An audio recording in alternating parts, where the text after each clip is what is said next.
Libur Nataru lalu lintas tol Paster terpantau padat. Antrean kendaraan tampak di gerbang tol menuju kota Bandung. Hari libur perayaan Natal, kepadatan kendaraan roda 4 tampak di pintu gerbang tol Paster. Kendaraan yang melintas masih didominasi kendaraan pribadi dan kendaraan besar seperti truk serta minibus. Untuk kendaraan pribadi yang melintas didominasi kendaraan dari Jakarta yang hendak berwisata di kota Bandung.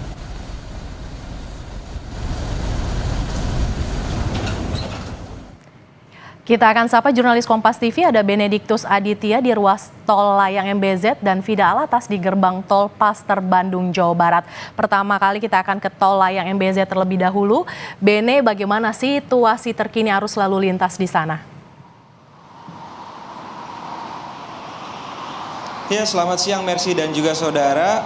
Bisa Anda lihat di belakang saya ini merupakan kondisi ruas tol layang MBZ di kilometer 47, juga arus pertemuan dari tol Jakarta menuju Cikampek. Dan kalau kita pantau dari pagi hingga siang ini kendaraan terpantau lancar begitu, di mana arus kendaraan ini didominasi oleh kendaraan-kendaraan pribadi, kendaraan kecil, lalu diikuti oleh kendaraan-kendaraan angkutan barang dari bermuatan kecil hingga bermuatan besar. Dan juga tadi kami masih melihat adanya beberapa transportasi antar kota, antar provinsi yang menuju ke gerbang tol Cikampek utama. Dan memang ini yang harus diperhatikan para pengendara ketika melewati ruas tol layang MBZ.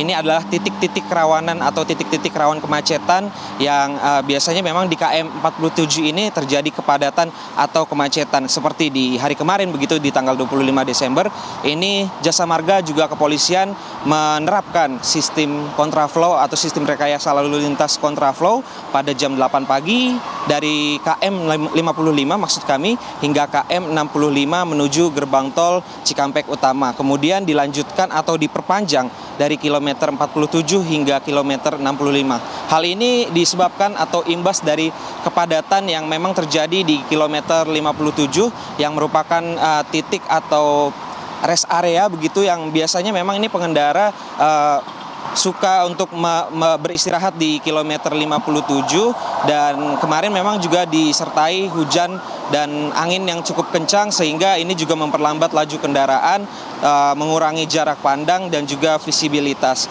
Kemudian terkait hal tersebut memang ini harus menjadi perhatian para pengendara terkait dengan cuaca, karena kalau kami pantau dari beberapa hari ini kami berada di sini, ini cuaca sering berubah-ubah, di mana pada siang hari ini cuaca panas terik, kemudian kemarin sempat hujan disertai angin yang cukup kencang, dan hal tersebut ini merupakan tantangan bagi para pengendara untuk selalu memperhatikan kondisi kendaraan, selain itu juga kondisi fisik para pengendara. Dan terkait hal tersebut ini para pengendara bisa memaksimalkan atau memanfaatkan beberapa rest area yang berada di ruas tol Jakarta Cikampek. Yang pertama ini memang ada berada di KM 19, kemudian KM 39, kemudian ada di kilometer 57, di mana ketiga rest area ini merupakan rest area utama yang bisa dipergunakan oleh para pengendara yang dari arah Jakarta begitu menuju Cikampek untuk setidaknya beristirahat begitu dan mengecek kondisi kendaraannya. Begitu, Mercy. Dari tol layang MBZ kita akan bergeser ke gerbang tol Paster, ada Fida Alatas. Fida, siang ini apakah berdasarkan pantauan Anda ada kenaikan jumlah kendaraan yang masuk dan juga keluar Bandung dari yang melintasi gerbang tol Paster? Seperti apa, Fida? Ya, Mercy dan juga saudara, semakin siang lalu lintas di gerbang tol Paster ini kami pantau semakin terjadi kepadatan.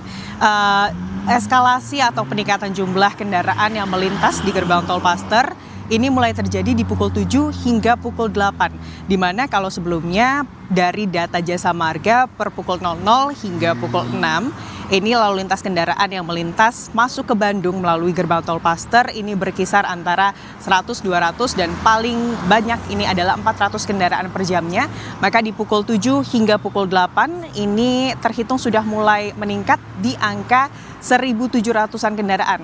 Lalu di jam-jam berikutnya ini dari data Jasa Marga menunjukkan lebih dari 2.000 kendaraan per jamnya ini mulai masuk ke kota Bandung melalui gerbang tol Paster, sehingga hingga pukul 10 pagi tadi, Mercy dan juga saudara, total ada 8.581 kendaraan yang masuk ke Bandung via gerbang tol Paster. Dan kalau kami lihat dari jenis kendaraannya, ini didominasi kendaraan pribadi dari daerah-daerah Jakarta dan sekitarnya. Itu terlihat dari plat nomor yang kebanyakan melintas ini didominasi oleh kendaraan-kendaraan dengan plat nomor atau berletter B. Selanjutnya ini juga didominasi oleh kendaraan-kendaraan berplat nomor F, artinya dari Bogor dan sekitarnya.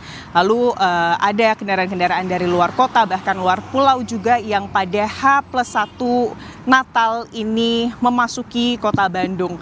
Dan Mercy dan juga saudara, memang ini kalau kita lihat peningkatan jumlah kendaraan yang terjadi pada pukul 7 hingga pukul 8 pagi ini memang menyesuaikan dengan waktu dibukanya destinasi-destinasi wisata yang ada di Bandung dan sekitarnya, sehingga ini adalah jam-jam dimulainya kemudian para wisatawan masuk ke kota Bandung. Tadi juga kami memantau di gerbang tol Paster ini ada TNI begitu ya, dari Babinsa setempat yang juga melakukan monitoring untuk kemudian mengantisipasi jika kemudian nanti kepadatan lalu lintas ini kemudian terjadi di gerbang tol Paster, utamanya jika kemudian hal yang sama seperti pada malam Natal ini kembali terjadi di tol Paster, di mana pada saat itu karena adanya kepadatan lalu lintas di dalam kota sehingga menyebabkan antrean panjang kendaraan yang mengantri di gerbang tol Paster untuk menuju ke kota Bandung. Antrian kendaraan ini bahkan sampai ke dalam kota Bandung. Dan untuk mengantisipasi hal tersebut, tentunya dari Babinsa setempat ini juga terus berkoordinasi dengan Jasa Marga Tol Paster. Dan Mercy dan juga saudara, untuk kemudian memastikan kelancaran dari arus lalu lintas di liburan Nataru ini, gerbang tol Paster atau tol Paster ini juga memaksimalkan seluruh gardu, di mana ada 11 gardu yang beroperasi, lalu juga ada sejumlah petugas tambahan yang bersiaga. Dan jika nanti kemudian ketersendatan terjadi yang diakibatkan oleh proses transaksi dari pengguna jalan tol, maka nanti sudah ada mobile reader atau ini adalah sistem jemput bola bagi pengguna jalan tol, di mana nanti petugas-petugas dari tol Paster ini akan jemput bola ke kendaraan untuk kemudian melakukan transaksi pembayaran gerbang tol. Mercy. Volume kendaraan yang masuk ke Bandung melalui gerbang tol Paster terus meningkat. Lantas Vida, lokasi mana yang biasanya menjadi tujuan wisatawan untuk berwisata di Bandung, Vida? Nah, Mercy dan juga saudara, ada sejumlah lokasi tentunya.